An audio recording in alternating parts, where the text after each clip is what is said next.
he has failed to conquer, and he's thinking like a Mongol that you rule those waters and lands, but he ruled the ocean. He stopped the trade. He stopped the supply.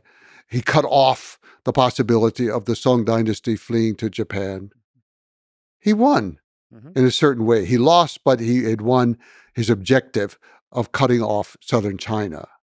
Also, it gave him Navy some experience with the ocean, and now they were ready to move out into the ocean around southern China. So they were closing in then. Aju was in command, but actually the head command was a man named Bayan, who was a Mongol who had been raised more in Central Asia. He was perhaps born close to the Fergana Valley in that area. We're not exactly sure where he was born, but he grew up over there. And then he eventually was living in what's now Iran. But he came and he took over command of the army. He was very cosmopolitan, sophisticated, intelligent. Aju should have been in command, but Bayan recognized that, and he and Aju worked together very well. Aju knew how to fight the war. Bayan was able to negotiate things back with the capital city and handle things. So Bayan is in command. And so the generals are deserting the South Song right and left. The artisans are all coming up to join the Mongols, get paid. The generals are loading up the boats with all the jewels, and they grab a couple of brothers to the little 5-year-old emperor, and they put them on a boat, and they're fleeing. They even deserted their own families. The generals were corrupt cowards who fled. The person left in charge was the Dowager Empress, an old lady. She had no children. Xie was her name, the Dowager Empress Xie. They said she was missing an eye. She was ugly. They called her Ugly Xie. That's what they called her at that time. She was in charge. And she offered the Mongols everything. I'll give you everything. Please let the emperor stay. Okay, even if you demote him to just being a king, please let him stay. Bayan said no. Total surrender. Total surrender. So she decided to surrender. Well, she said, yes, we will surrender the capital. So Bayan came in with a small group of soldiers. They looked around, and she invited him to come to the palace to surrender. And he said, no, I didn't win this war in the palace. My soldiers won this war in the field. You have to come with the emperor in front of my soldiers to surrender.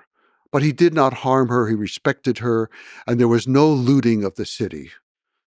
Now, later, they take everything in a very systematic way. They take the archives and all this kind of stuff away. But there's no wholesale looting and killing of people, nothing like that.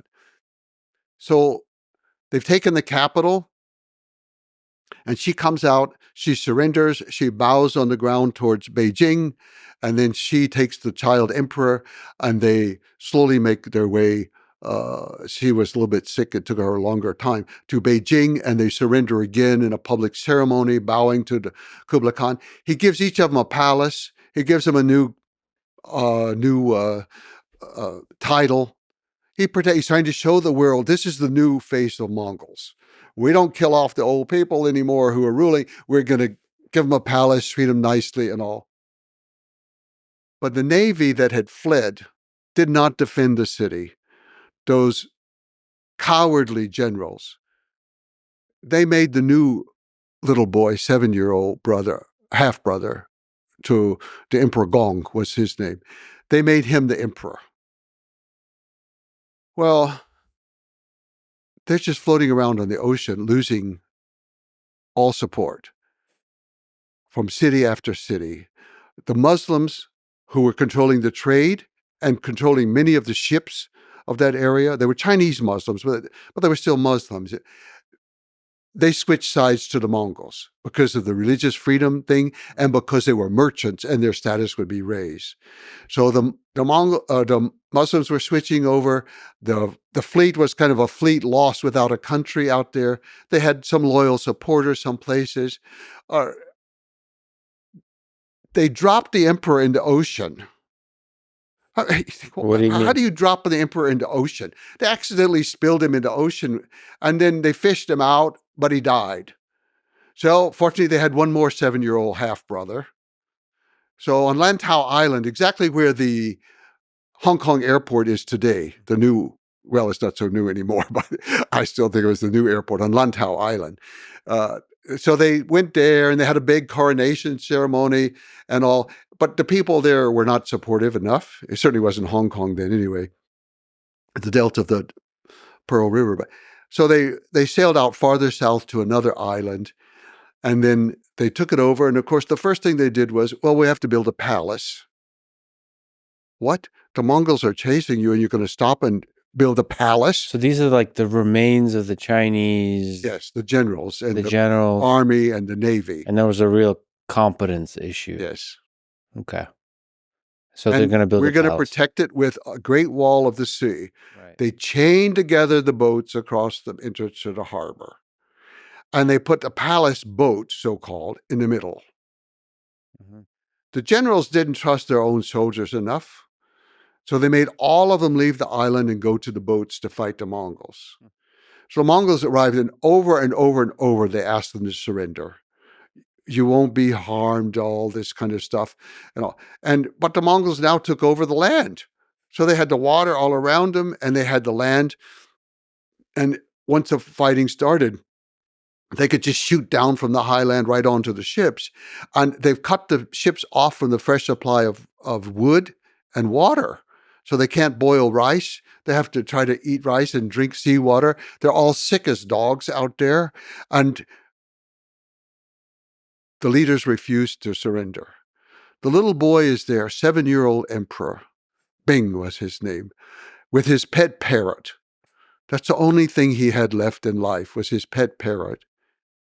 Yeah. And then the Mongols, they offered every opportunity, but the prime minister, so-called, coward that he is, although he's treated as a hero today in China and throughout their history, the coward that he was, he said, we will not disgrace the country by letting them capture the emperor. So first he threw his own wife and children into the water to drown. And then he took the emperor and held him, the 7-year-old, he was 7 years and 1 month. He had just turned 7 years old, and jumped into the water with this child. A child murderer. He's a child murderer to do that. Somehow in the whole ruckus, the cage came undone with the parrot, and the parrot fell in the water too. So the 7-year-old boy and the parrot died in the water. That was the end of one of the greatest dynasties in the history of the world. The Song dynasty, they were intellectually great, they were artistically great, they were technologically great, they were just one of the greatest moments of world history. And it ends with this coward killing a child and his pet parrot in order to save the honor that was betrayed by this woman. The men lost the war. The men lost the war. Who's to blame? An old, one-eyed, ugly lady, Empress Xie. Well, the bigger picture there is probably is become the institutions became corrupt and stale, yes, and yes, the army weakened, and the politician class probably have lost their skill and competence at ruling and all that kind of stuff. And all that is true, and the Chinese summarize that with losing the mandate of heaven. Right. I mean, everybody has their perspective. Maybe if the way you told the story has a very kind of objective sort of way of revealing the absurdity and the cowardice of it. But, there's probably the Chinese perspective that they tell the story in some kind like maintained honor to the last. Yes. To the last moment. They very often, most scholars depict Empress Xie as the traitor to the country.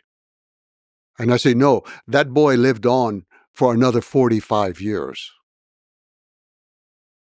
And so she did not betray the country. She protected her emperor that she was supposed to protect. Mm-hmm. It was the man who killed the child emperor, who killed young Bing.